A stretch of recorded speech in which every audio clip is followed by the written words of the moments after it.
so you know I got to lean in. Happy Wednesday, everybody. Welcome to another episode of The Lean for the Real Housewives of Salt Lake City. I'm here with Chad and Jamie, and we're here to talk about, again, the Real Housewives of Salt Lake City, episode 6. I don't know what it's called, but we're going to call it the filler of the season, the first filler episode of the season, because that's what it gave. Jamie, how you doing today? I am doing fantastic. How are you to everybody out there? Hello. Hi. I'm great, Chad. How are you? I'm doing exceptional today. I heard it's a cold front in Atlanta lately. Is that why you weren't? It is. That's why I got on a little cardigan, trying to stay warm. You don't have heat in your unit? I have 3 heat units. Oh, so you don't have 4 window units, window units, floor units. Not a floor unit. Oh my God. Well, hey, listen, some places do have that actually back in the day, and they work just fine for those that have them. So hey, shout out to them. Like I said, we're going to talk about this episode. Pretty much a filler episode. Steph definitely has some juicy stuff. It was a pickup from last week where we got to hear about the rumors that Meredith was spreading, which he was not. But let's get into it. If you're watching right now, go ahead and hit that like button and subscribe to the channel. As you talked about last week, that Bravo has been like feeding us so much stuff, and in the next 2 weeks, it's going to get really crazy. So subscribe to the channel, and you will know. We're going to actually post an actual schedule on what shows will be where, what time, the panels and stuff like that, because it's a lot going on. It's going to be the busiest it's probably ever been over here at the Lean, and probably the busiest at Bravo, because they're also going into BravoCon. So subscribe to the channel. You have everything you need to know. Actually, if you click on the information, I think it's basic info on the actual YouTube page. I try to update the schedule there sometimes, but I'll actually post an actual schedule so you guys can follow, and then you will be able to know when. This show specifically, I can tell you will not be on Wednesdays once Beverly Hills starts. Where it will be, we're still trying to figure it out, but it will be. We still will cover it, so just stay tuned.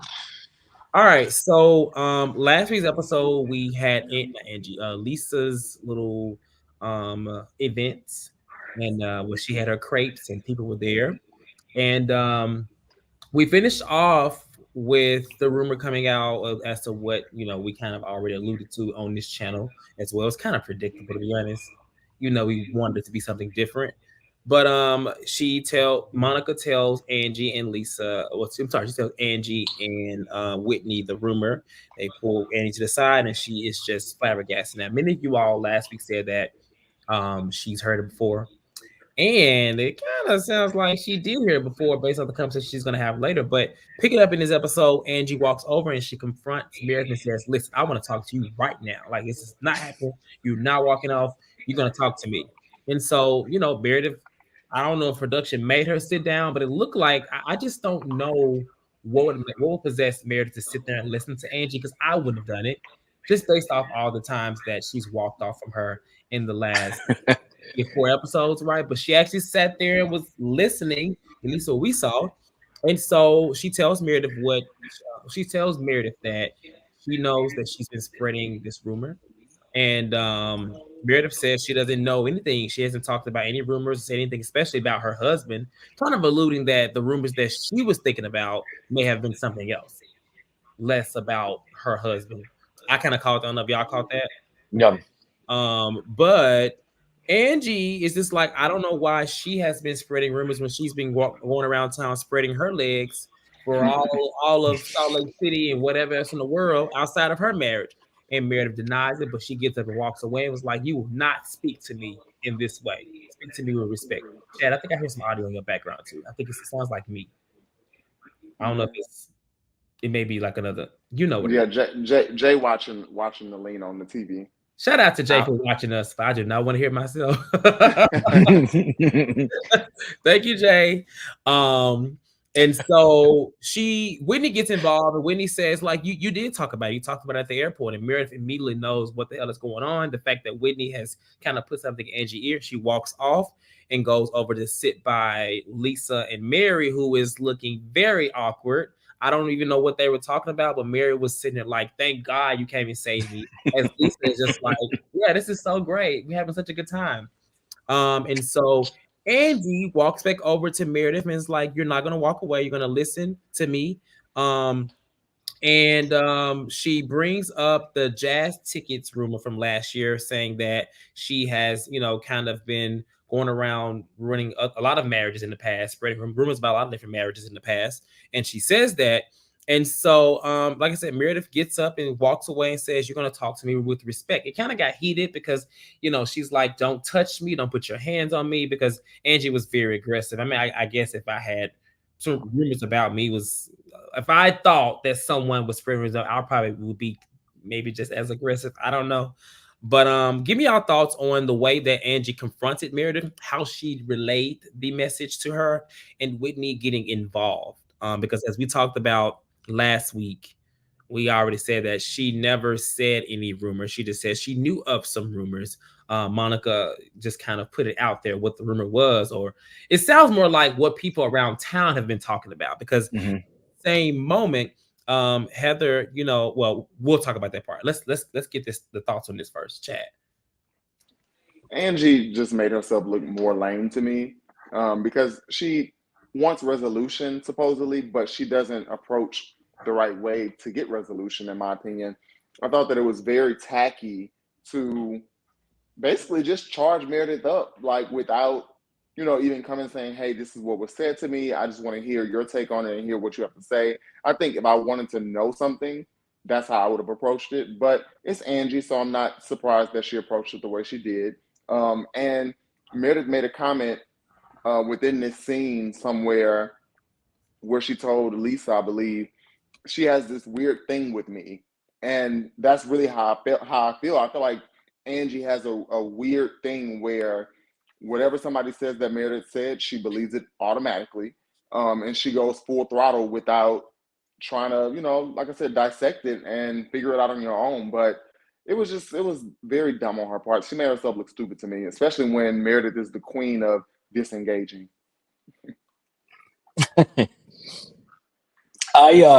This whole thing seemed really scripted to me on Angie's part. Like, it's almost like she sat there and was like, "Okay, how is this gonna go? How do I need to approach this?" And just like the way that she walked up and was like, "Meredith, we need to have a conversation." Like, it was very I don't know if it's just because her personality is so bland that everything that comes out of her mouth just feels very calculated and very scripted. Like, it gives very Megan Fox. Like, it's a one note. She can't act. She can't read her lines. Like, she's just there to be a pretty face. And even at that, she's struggling a little bit. Did Megan have to catch a stray? Only because I just played Mortal Kombat, and my God, she is the worst part about that game right now. Wait, she is the worst. She's the worst part about that game. But it's like it just feels so disingenuous. Like, when you're watching her, I couldn't tell if she was angry or she was excited that she gets another moment to be in front of the cameras. I am mad that Whitney didn't catch any heat for blatantly embellishing and lying. I'm a little upset at Monica for not being a little more assertive about so actually what Meredith said was this. However, this is what's being said around town. I think that in the heat of it, Meredith probably didn't remember, baby girl was on some good that day. She had no idea what she was saying. So I genuinely believe she didn't remember. What was it they was taking? What was it? The K? Ketamine. Allegedly. Ketamine. But it's just I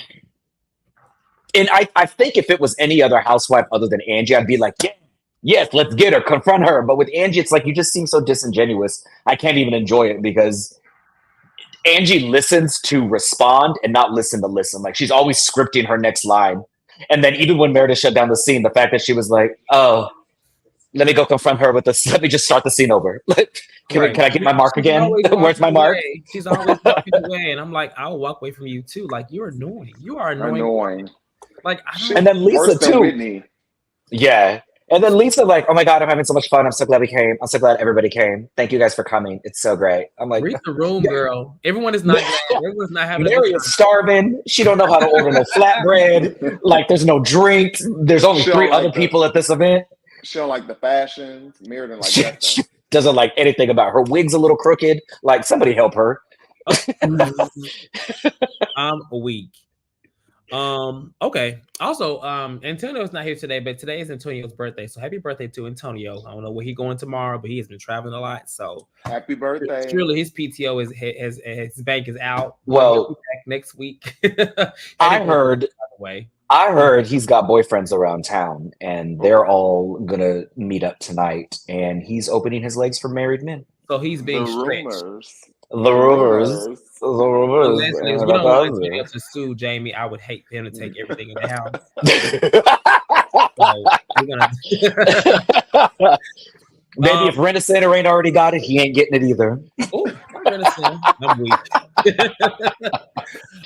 So in the same event, Lisa sits down with Monica, and Lisa is just like, what's the problem? Like, what's happening? And Monica's like, well, the rumor is, he is doing to do with men all around town. And Lisa's like, oh my God, I've never heard that before. That is not true.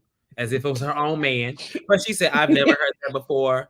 Whitney says she's never heard it before, but Heather says that she has, but she makes it as if it's like, it's not that she's heard it, but I mean, it's kind of alluded because he's a male hairstylist. And that's kind of something we talked about, it's just kind of crazy that in this day and time, child, you can't do nothing without being called gay or being with men. But Heather, to me, in that moment, kind of proved that, like, okay, because she's like, I mean, I know it's Salt Lake City, but this is like bigger than Salt Lake City. It's not, I'm sure there is, like, because it's so religious, but everywhere, I'm sure if you are a male and you probably do hair, you're probably assumed to be gay. Most of them are, but they don't mean that they are. And I think it's what Heather was saying. But I kind of put a bingo there, like, yeah, that's kind of what we were talking about on our show. Mary is hungry. And so Lisa requests that she gets a fresh flatbread. And, Monica's like, ooh, that sounds so good. And Mary's like, yeah, you need to not ooze over my food and get your own. Don't ooze over my food. Don't even dream about my food. It's mine. She's so nasty for no reason. For no reason. For no reason. Right. Just crazy. And so she basically gets her food, and as she's getting her food, I guess the guy that's preparing the food doesn't box it up for her, put it in a thing for her, and she's just like, you don't want to put it in there for me? Like, okay, you know what, you're lazy. It was like, okay. This poor little man is like, damn, what'd I do to her? Honestly, I think she probably had a fit if he hadn't prepared it for it. I would have thought she wanted to do it herself. Listen, he said, I didn't want to touch your food with my hands. Like, right. I didn't want to. I think that he probably was like, I don't think she wanted me to touch my food, but clearly she didn't. She wanted that. So, any thoughts on just this last thing with Lisa denying that she's never heard that and that it's not true? With Heather's comment about hearing it, or at least alluding to, him and all men being accused of being gay. They are a hairdresser. And anything about Mary's little episode. Mary has her own segment. So anything we see Mary in is part of this franchise. It's the Mary Housewives of Salt Lake City. And then it's very Mary in the gang. Very Mary in the gang. I actually enjoyed Heather this entire episode for being like the one that is really like, yeah, I've heard it. And the fact that y'all are sitting there saying you haven't heard it is only like throwing like gas on the fire. Like, it would be much more believable if it was like, yeah, we've heard it because Salt Lake City is homophobic. Like, she was very much just honest. Whitney's so dramatic, like, oh my God, it's bad. It's crazy. Like, this is so crazy. I, again, wish Monica had been a little more assertive. Like, this is what's being said around town. Meredith did not say this. This is what's being inferred. Mary, look, this uninterested, bored Mary Crosby shtick is going to get old very, very fast if she continues to be nasty the way that she is to random ass people who she has no business being nasty to. Like, this isn't the first time that she's talked to the help in hotels and wait staff like crazy. So she's got a nasty spirit, but y'all go up for her because she's funny, and she is funny, but she is not a nice lady. She has a nasty spirit. This is my square. This is my square. Let me move your square over here. You don't She's a nasty lady. Is very much so a traditional, Black woman. Like that one, I'm just saying that one auntie and grandmother you might have in your family that's just kind of like, got a nasty spirit. Because I got some aunts like that too. I ain't talking about you, Gloria. Not Gloria. First of all, to go back to your comment, Cortez, I'm a hairstylist and I'm not gay. Second, You do hair? I do hair, and I'm And and I'm you- He also does his own. and I'm He and does I'm his also own. not I'm also not gay. Also, Who's Jay? Are we live today? Is today the live? The Okay. lies of the roars. The I'm just live. I'm clearing my name. But anyway, Go to his The name page. is murky. Go to his Instagram. Okay. oh my goodness. No, but I think Whitney, and who else was it? Whitney and whoever else said that they had never heard. I think they were lying. They have definitely heard that. And I don't want to say that he gives off gay because I don't feel like I've seen enough to even get that. But I just think it's the connotation that goes with being a male hairstylist. I think that they've all heard it before, or even if somebody just said, "Is he gay?" I think that they've heard it in some type of fashion. But I don't know. It was nothing really much more to the scene. Mary's going to be Mary. At the end of the day, I also disagree with you, Jamie. I don't think it's going to get old. I think people love it. After I watched Mary on Watch What Happens Live, Andy seemed to really, really, really enjoy what Mary gives. And I was actually kind of shocked that her segment really gave what she gets on the show. So it's not too far edited. I kind of thought that maybe she had been being edited to look really, really, really awkward and really, really mean. But that's really who she is. It's very like, this is me. So yeah, I feel like the people love that about her for some reason. Well, Jamie would just prefer someone else to be back on the show. That's probably what it is. That's a lie. Don't do that. Let me clear my name. No, there ain't no lady. The lady. I know you don't want her back.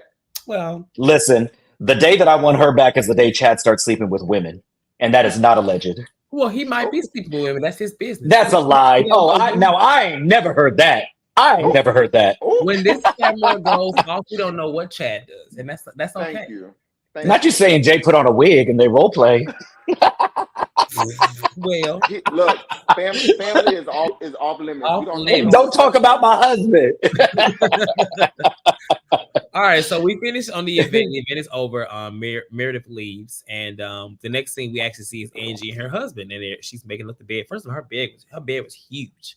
I want to see their whole house. I know that house is probably really it's nice from what I've seen, but I want to see the entire it's a nice house. And what I do enjoy is that Angie has money, right? She definitely does. I just wish I liked her, and I don't. So I don't care about her. I'm just saying, money does not mean everything to me, especially when I'm watching it. So she tells her husband what Meredith has been saying, and he's just like, why would she be saying this about her? What did we do to her? Oh my gosh. And she makes a comment and says that it's something that he's dealt with his whole life. I'm like, so you have heard this before, you have dealt with this before. So okay, even if that is the case, I mean, not saying she can't be upset, but why are you this upset? Okay, I don't know. But he gets emotional, and he's trying to get emotional. And I know he was trying to get emotional. It took him a minute to get it out. I'm like, come on. He got there. Get it out. Come on. Just get it out. It took him a while. They had to stare at each other about a good 3 minutes. And then he goes into a moment and says that he just hates that the daughter she has to probably hear about this. And it's for him, it's less about being called, about his sexuality, but it's more about him cheating and infidelity, right? Is that something? And I get that, but you're also on a reality TV, so it's kind of, things like this is gonna probably get out. Unfortunately, if your kids are watching TV or they even in the area, that's just what happens. So he gets emotional about that, and she consoles him, and that's kind of what happens in that scene. Any thoughts on this little scene here, Jamie? Oh, Chad, go ahead. Either one. No, so this one scene, I will say, I was actually kind of happy that Angie kind of expounded on being Greek, because I'm not really familiar with, Greek people and their religion and all that. But I like that she said that, that it's just something that is against their religion, which I believe that's the case in most religions, that infidelity is like a thing. But it did seem to be very serious from a standpoint of they take their vows seriously. So I really like that. But she kind of contradicted herself with the whole, you know, I'm so flabbergasted that someone's calling my husband gay and saying he's sleeping with men when clearly that's not the case. We been knew that you knew already that people say that. So she kind of again made herself look crazy. But that's I feel like that's just Angie's thing this season. She just likes to make herself look weird and crazy.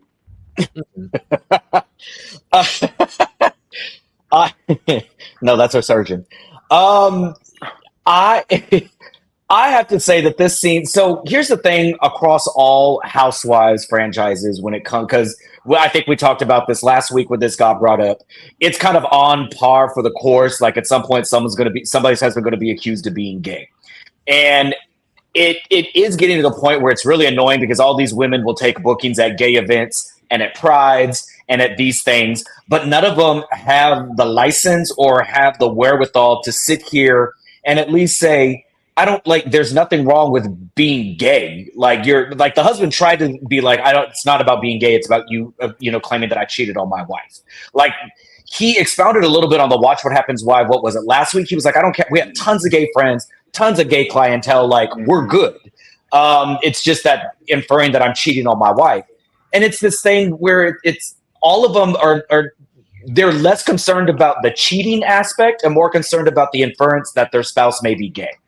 And that's what the horrifying boyfriends. No, my husband doesn't have a boyfriend. Rather than like you're accusing my husband of stepping out on my marriage, like, and that's across all franchises. You know, it is getting a little stale. It's like Housewife Playbook 101. It's now upgraded from cheating husband to your husband's gay, and we know the boys who did it at the roundup.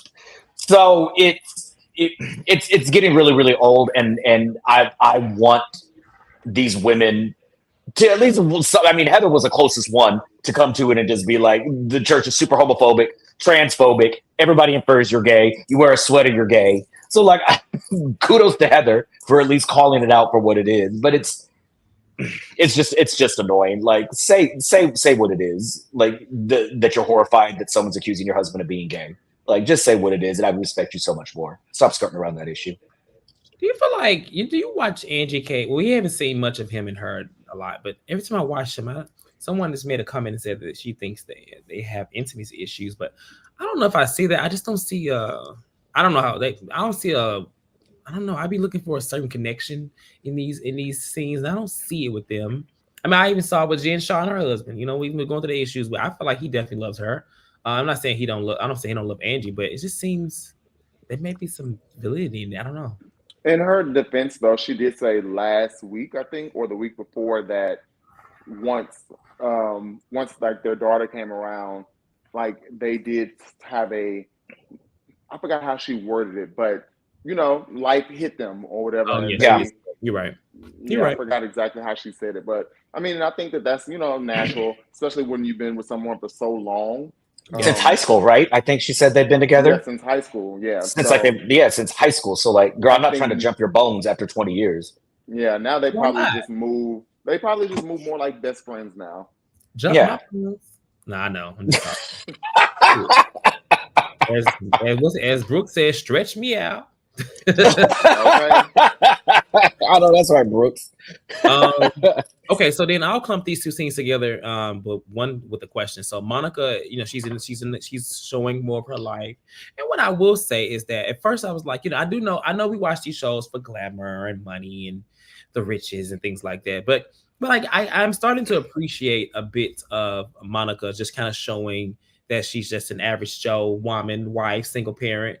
I think it works. Do you think it's authentic, or do you think it's put on more for the camera? Like, because I mean, I think I like that she has the ability to glam it up, right, and give you something, but I feel like even in her scenes, like outside of her kids, she still gives me like, I can relate to her. And it's not just because, she can't, afford a certain kind of bag. Because I mean, whatever it is, I just feel like I can relate to her. Do y'all think she's authentic in showing this side of her life? I do. Particularly, it like feels very authentic. Like people are online saying we're tired of her saying how poor she is, and we want the Ritz and the riches and the glamour. And it's like, how many housewives and franchises have to declare bankruptcy, have to be, exposed for fraud, have to be exposed for owing people millions and millions of dollars. The facade of the rich people, other than Heather Dubrow, is non-existent. Like, these women are not rich. I would much rather have somebody be like, I want to get there, but I have to be very frugal about how I spend my money. That to me is reality. Like, I'm sorry, these women haven't been rich since season 2 of their franchises. And like I said, it's Salt Lake City. Like this, I mean, I wasn't aware they were rich up there. They've had things, right. Well, I don't know what they got up there. Jen Shah, she showed a lot of money and labels, but then we all learned where they came from. So I mean, is that what you really want? Do we want Monica to be in some kind of scheme, and then it comes, I mean, hey, I don't know. Maybe Monica, while I was watching this, I was trying to piece back to the opening scene where Heather's like, I can't believe she lied to us. What if Monica really is like rich? I don't know. That's just my I don't know. I'm just saying, I'm still piecing like what is that they're gonna be talking about. But I guess we'll find out later, right? I don't want to, allude to anything. So then the next scene was Lisa and Jack, who is going on a mission, and she talks to him about prom and that his prom date is aware that he's going on a mission for 2 years soon. I don't know if y'all caught it, but he kind of made a little face when she mentioned Heather. He was like, I don't know if y'all caught that, but I did. Not that there was anything there. I just saw him make like a weird face when she mentioned that she had spoken to Heather about the mission. But she basically says that it's none of her business, because at first she didn't tell Heather. She told her apparently at the event, the last event. And she, she's just like, she wants the best for him and he's going on a mission. And, she don't know why Heather would, want to be like all of his business, things like that. It's not like he's doing meth or teenage pregnancies. And I was like, ooh. Those people on Sweet 16 are gonna get you, Lisa. Okay.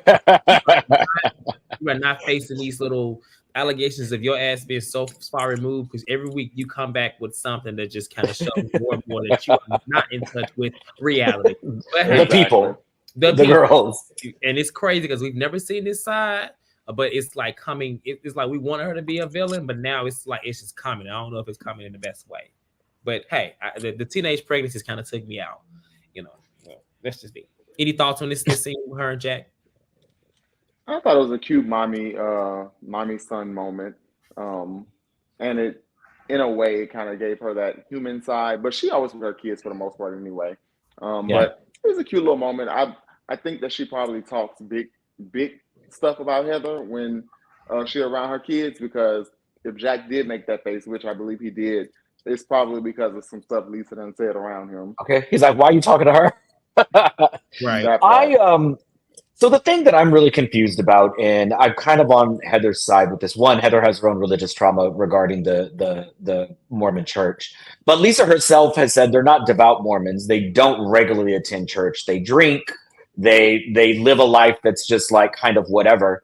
I think we're missing an important and real conversation. Like just asking the boy, like, what led you to want to do this? Like, how did you come to this? When we don't take you to the church, we're not pushing this. Like you ain't even read the Bible. You ain't even read the Book of Mormon. Like, how did you come to the decision to go on a mission? Like, I think and I think that's kind of where Heather's coming from. Like, he is what? He's doing this for what reason? Like, why are we doing this? I don't know. I think what's her name? Lisa is focusing on all the wrong things right now. Lisa is making this about her. Like, I'm such a good mother. Like, he's going to do something good with his life. I'm like, girl. Jack is like, actually, I'm doing this to get away from you. Right. I need to get far away from you. But yeah, it's I won't fault the kid for wanting to go and do something productive. So good for him, particularly when we've seen so many other children of these housewives be really entitled brats, Beermans. So good job for him wanting to go and actually be a productive member of society. He just tired of eating Taco Bell and stuff. That's probably all they eat. I mean, I also think that he probably chose this route because he was very adamant in season 2 that he did not want to go to college. I remember that because he wanted to be a business, so he didn't have to go to school. He was like, I want to make money so I don't have to go to school. So I feel like this is probably his way out, because then he'll be 21 he'll be about 20 by the time the mission is over. So he's probably like, okay, well, I did, something outside of college, and my mom is still satisfied, but I didn't have to go to college. So I think that's probably what it is. That makes sense. Okay. So the next scene actually was probably the more interesting. Well, one of the more interesting scenes. I'll say one of them actually cracked me up, and y'all gonna probably gag when I tell y'all what scene it is. But this scene had a lot going on, a lot of different areas it went. So it was Angie, Lisa, and Whitney, and this scene was for Angie to, kind of. She says she's been down, and this is the things that she needs right now after hearing those rumors about her husband. So Whitney and Lisa are over there, and she just says it's a relief that they are there supporting her. So Lisa is like, this is the first instance of it making it about herself. She says that, oh my God, I was just in your shoes last year. Oh my gosh, I know what you're dealing with. But she says she's a little apprehensive about being friends, still building that friendship with Meredith. She doesn't like what Meredith is doing, and it's triggering her to see what Meredith is doing, even though Meredith hasn't really done anything other than say that she knows a rumor. I'm just saying. And it was crazy because she was actually the person we know she said it to for sure. But hey, she didn't really say anything about that. And so she just feels like she doesn't really know what to do. And I'm gonna say I kind of feel like this is kind of a repeat, because this is kind of what broke Meredith and Lisa's friendship in the beginning, when Meredith and Jen were at it, and Lisa was like not standing up for, I don't want to say for her friend, but what's right.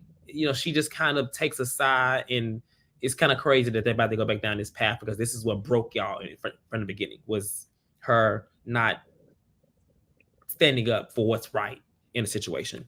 But they question, she brings up Monica, and it's like, well, how y'all feel about Monica?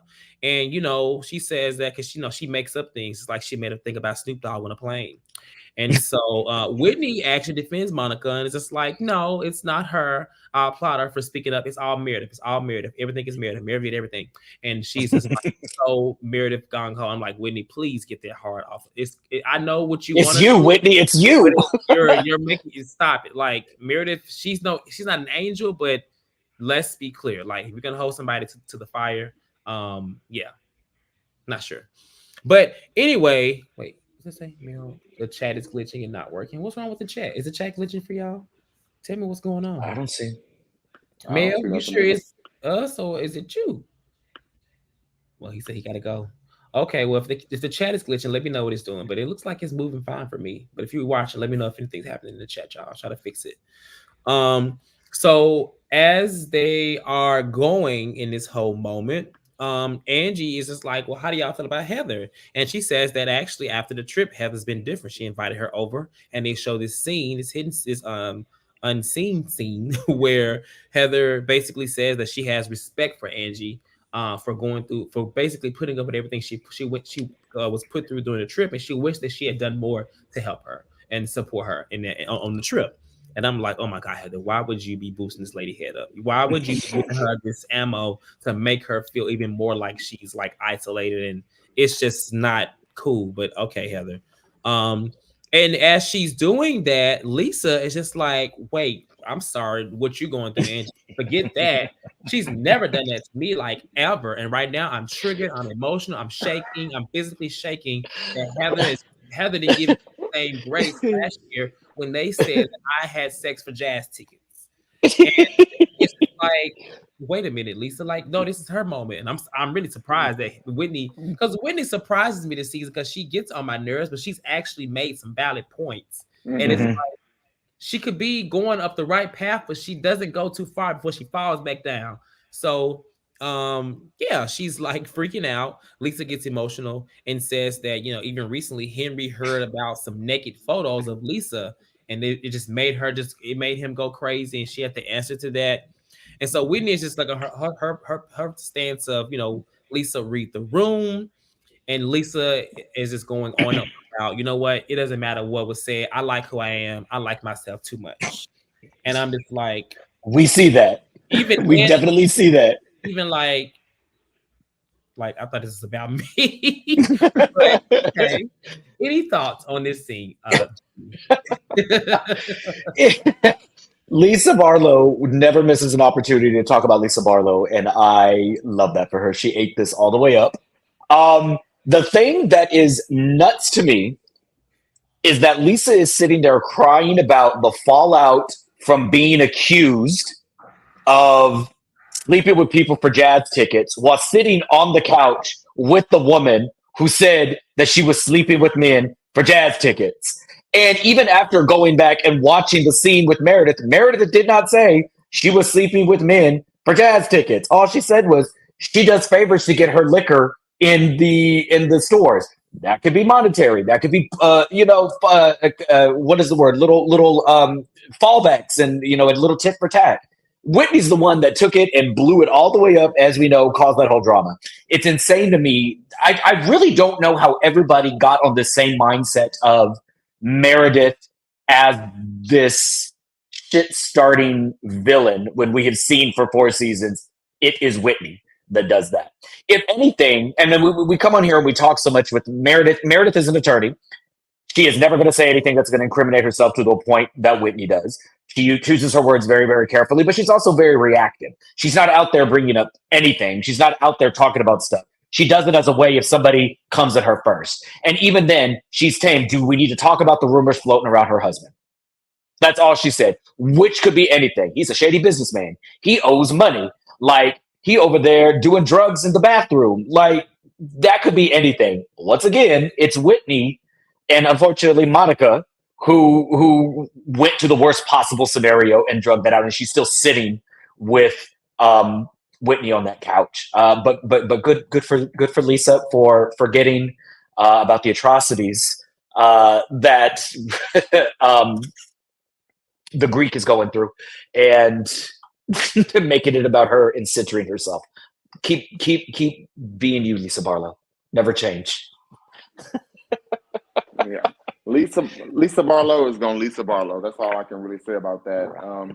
And it's in true Lisa fashion. It makes sense. I don't think I would expect anything else from Lisa. So I love it.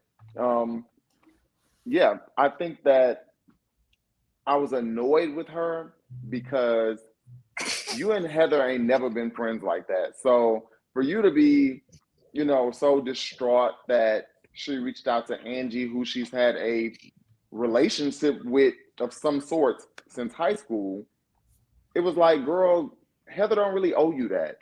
I get it that Angie and Heather have not been on the best terms, but I can understand why Heather would reach out to her and say, I wish I would have done more. I wish I could be there. Y'all, they've had a relationship for years. And at the end of the day, y'all just ain't never had that, Lisa. So why are you so distraught behind it? I was really like, is she doing this because she was really distraught, or is she doing it because she just wanted the attention and wanted to feel loved? But either way, you wasn't gonna get loved. You wasn't gonna get that from Heather.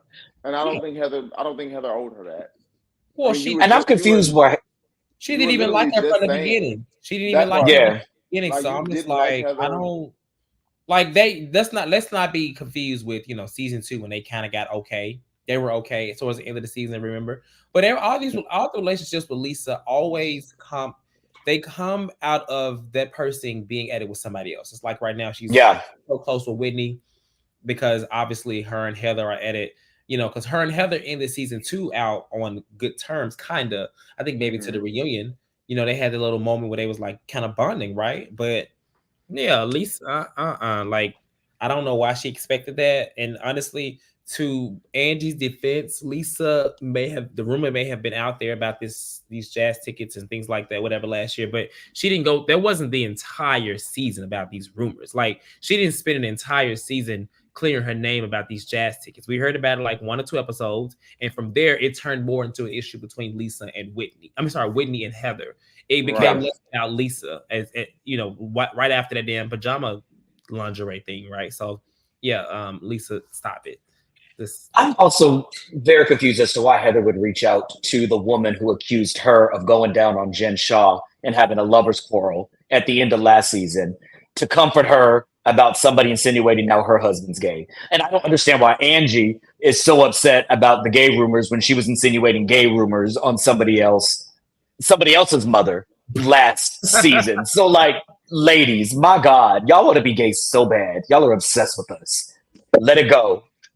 Well, That is true in so many ways, but we won't go there. We won't go there. We can.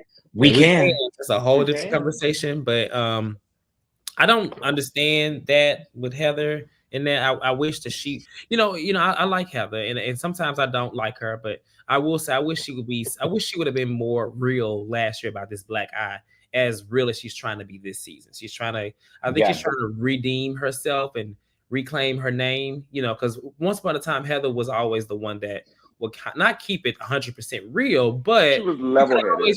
you can always rely on her to give you some truth, and she was not fraudulent at all. But last year after that black eye, I think everybody looked at her crazy, and she said her children and stuff were getting bullied because of that.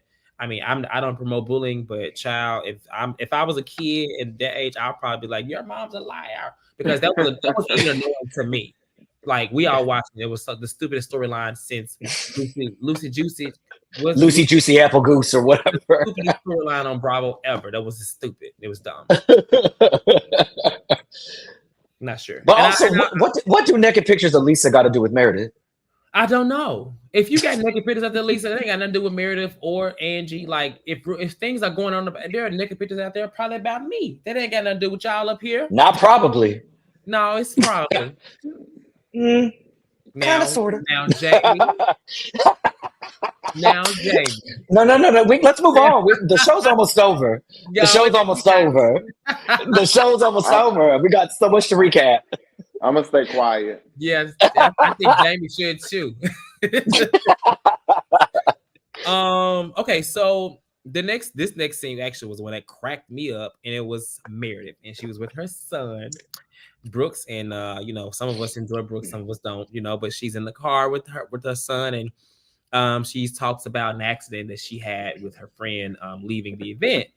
And it was, I don't know if it was the music behind it and the way it was the music. That was the shadiest music. Like, why would you play that? Music and the dramatics behind it, and how she was explaining how she just was thinking about the last thing that was happening, which was this drama, and she almost lost her life falling off this cliff.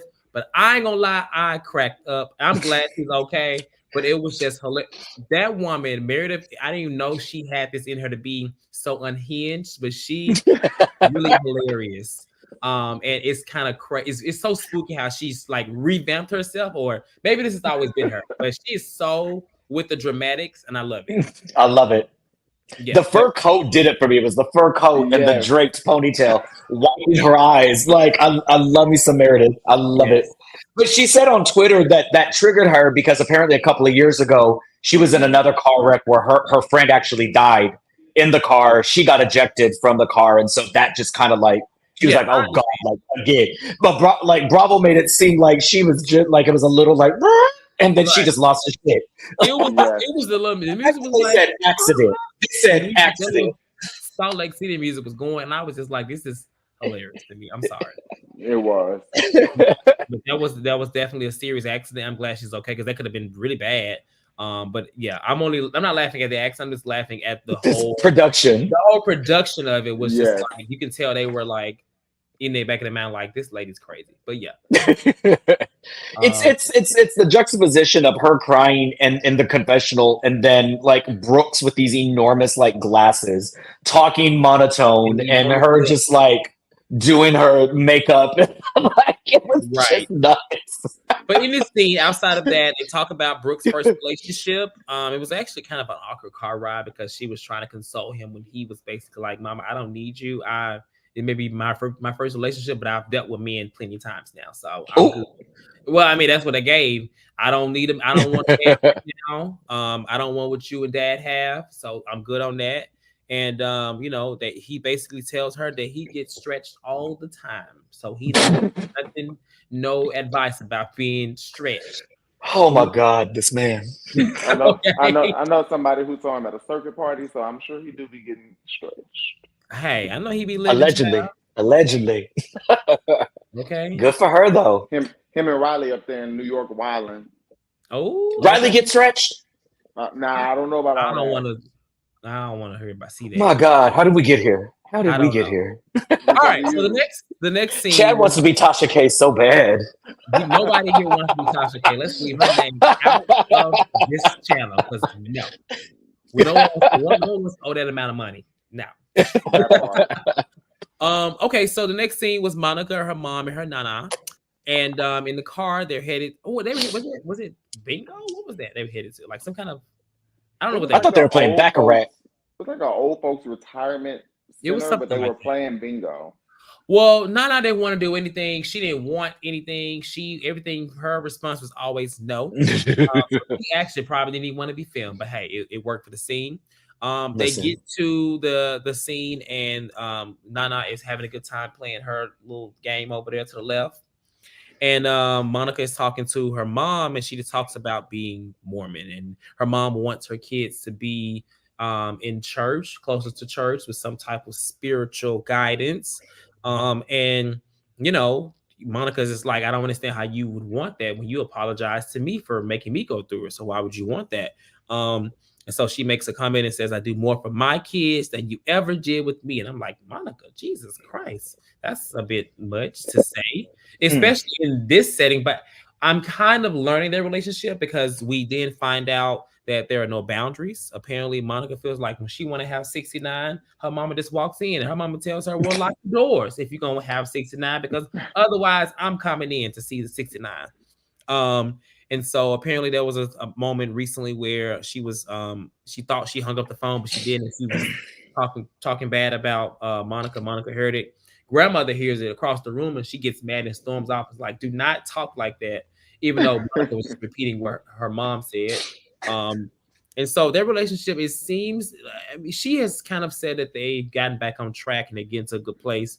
I think they're in a good place, but it seems like they have some battles. I'm sure all relationships have that, mom and children, but I don't know. Based off if her mom really did say, like, you know, what she said she said to her?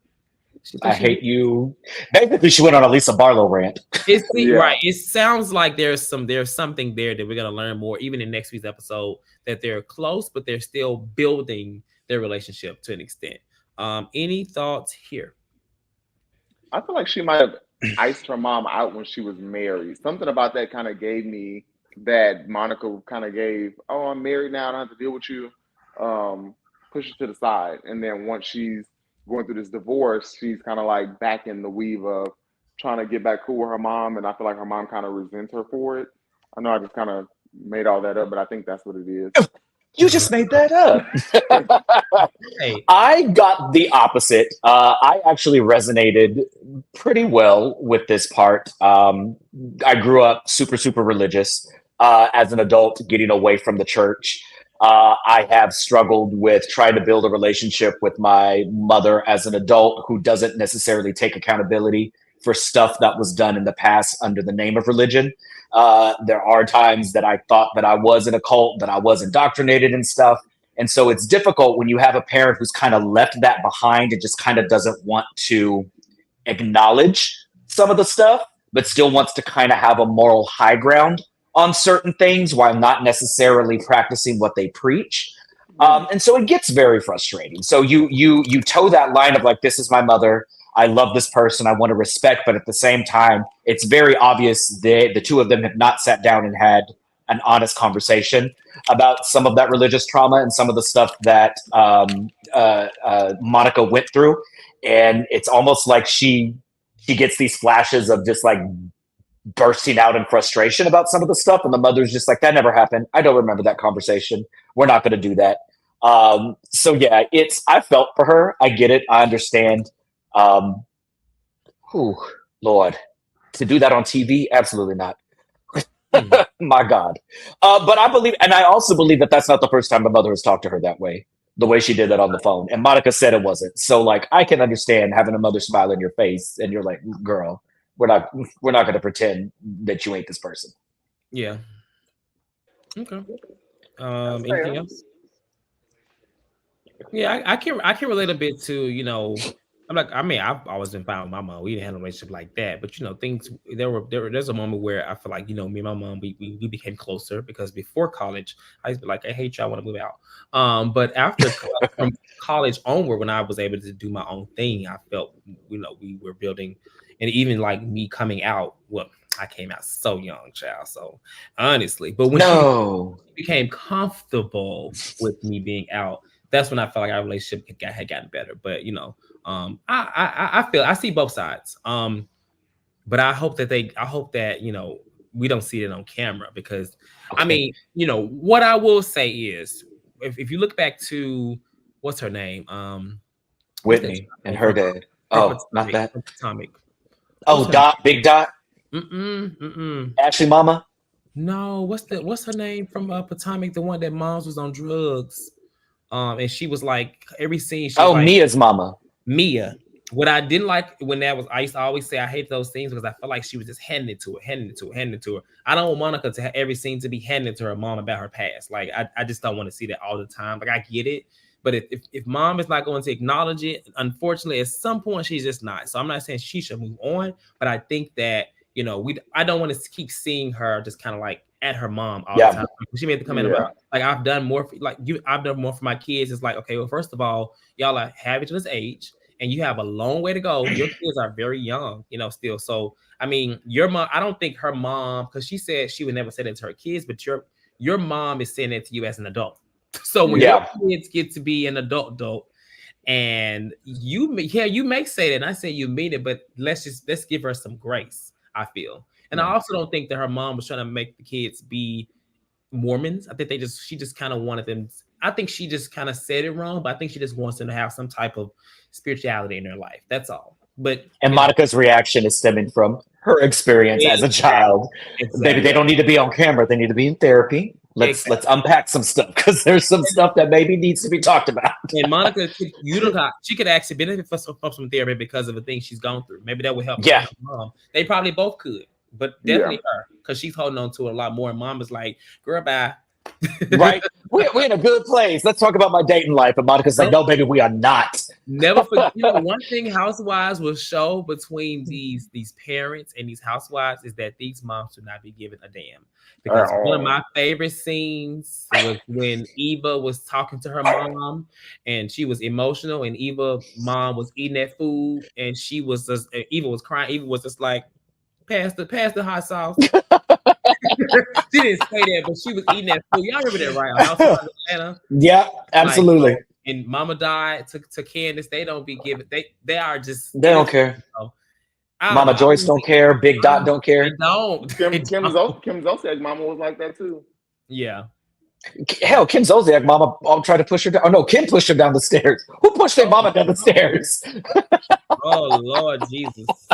And so the final scene that we have for this was Heather and Whitney, and they kind of, you know, they're meeting. They're going to, they always in some damn snow. I guess they ain't got shit else to do but be in snow and ski, right? That's all they do in this damn show is ski.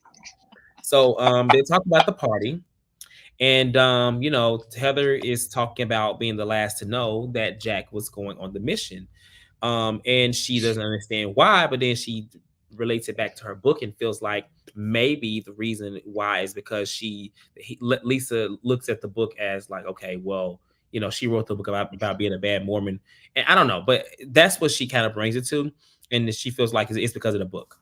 And so Whitney is like, well, you know, Lisa actually was very hurt and very jealous about Angie coming to your house. I've never seen anything like that in my life. Like, oh my God, Heather, she was distraught. And Heather is just like, what's the issue with that? She doesn't really know. But that's what kind of ends until next week. And in next week's episode, we see, you know, Heather and Lisa kind of face off, and Lisa makes a comment about, you know, I'm trying to raise a good Mormon, not a bad Mormon, or something like that. She says, we see Monica and Angie have some more tension about their friendship, even though Whitney is trying to, you know, tell Angie that Monica's a good person. I don't know if Whitney is the best person as judge character. And Lisa, it seems like Lisa, because even in this episode, she's going to be still on her train of Monica is not a friend to Angie. It looks like, I don't know. Do y'all see Whitney and Lisa clashing at some point during this season? I do. Whitney and Lisa? Yeah. Lisa, if it's one thing that we've learned about Lisa Barlow is anybody that is a friend with her is going to have their time where she falls out with them. Same with damn Whitney. Like, none of these women actually have legitimate friendships except Mary and Meredith at this point. Yeah. I don't know.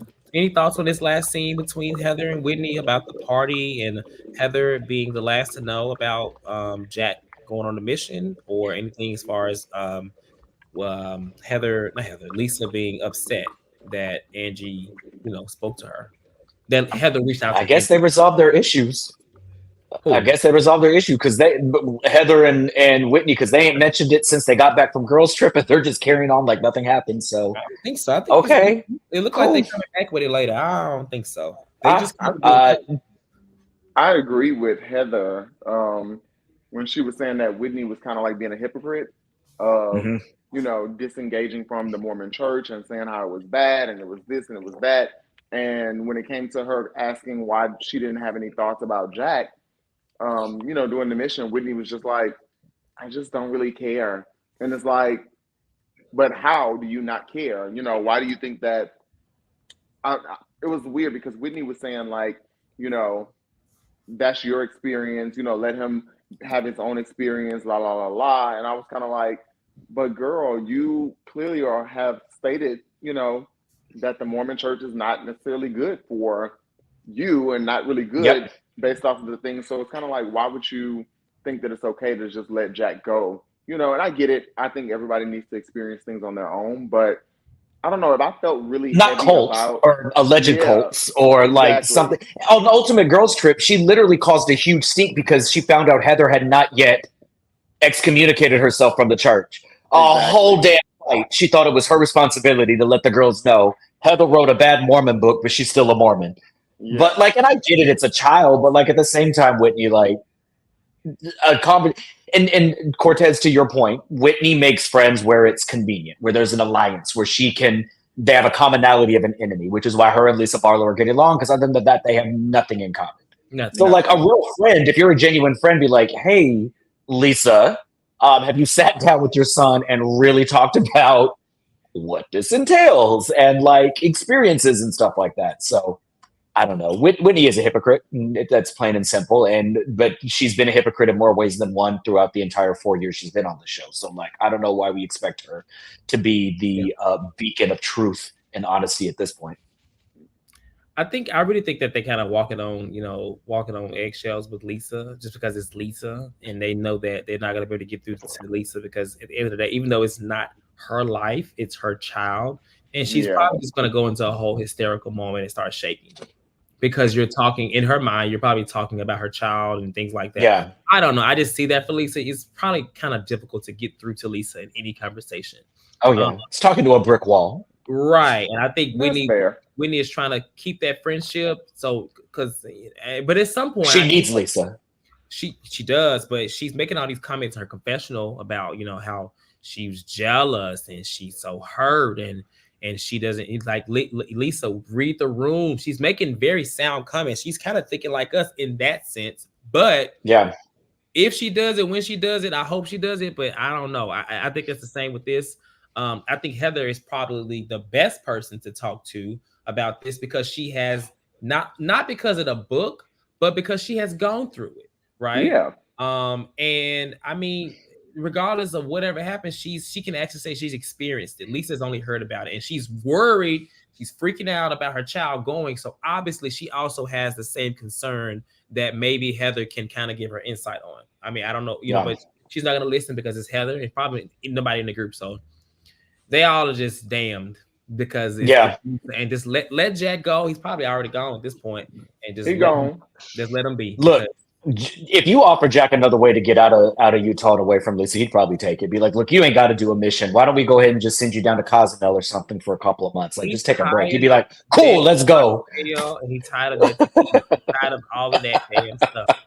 So yeah, he's ready to go on a mission to help anybody because he's tired of it. So. He said, send me to Hades. Send me to someplace. Like, get me out of here. I'll go rebuild a town. Get me out of here. Out of here. Send me to Jen Shah's prison. Let me clean up her buck. Like, my God. She's in need. Jen Shah had a really good birthday in jail, they said. I heard recently. There was an article about it. That's what Coach Shah said. Yeah. Good for her. Good for her. Did you go to the celebration, Chad? I know you liked her, right? Oh. I still like Jen, but no, I didn't go to the celebration. I wasn't invited. Were you devastated? Were you shaking? I understand she needs some time right now, so I'm giving her space. Yeah, I don't think you have no choice. I think she's gonna have to get space. No, she don't need to. She don't need time. She's doing time. Hide your grandmamas, hide your grandpas. Lord Jesus. Well, no, they can play right now because Jen is gone, so they can play. But on that note, I put the link in the chat for a few callers. There are no callers today, and that's okay. We always are grateful to lean out early. So we'll go ahead and get out of here. A shout out to Love Jones, who gave us a lovely little super chat and says, "Hi, Love." Hey, from Love. Hey, Love. Ass skin regimen. Okay, I know that's right. He probably gets that skin from being straight, and as he said he was. And Chick-fil-A water. Chick-fil-A homophobic water. On that note, like this video, subscribe to the channel. Thank you, Chad. Thank you, Jamie. Again, shout out to Antonio. Today's his actual birthday. He's not here today. He'll be back next week. He's about to go somewhere. I don't know where he's going, but happy birthday to Antonio. Make sure y'all check out the lunch lean tomorrow. It is the same time at 10 o'clock Pacific Standard Time, which is 1 o'clock Eastern Time. Yeah, 1 o'clock Eastern Time. Stay tuned and subscribe to the channel so you can know about the upcoming schedule for all of our shows. New York is in its last few days, or last few episodes of the season. last few days. It's his last day. So that'll be ending. But Potomac, Beverly Hills, Married to Medicine, and Miami are going to be ramping up very soon. So if you subscribe to this channel, you'll know exactly where you can find the shows live or pre-recorded and who will be on the panel. Thank y'all for watching tonight, and we'll see y'all next time. Okay, have a good night. Peace.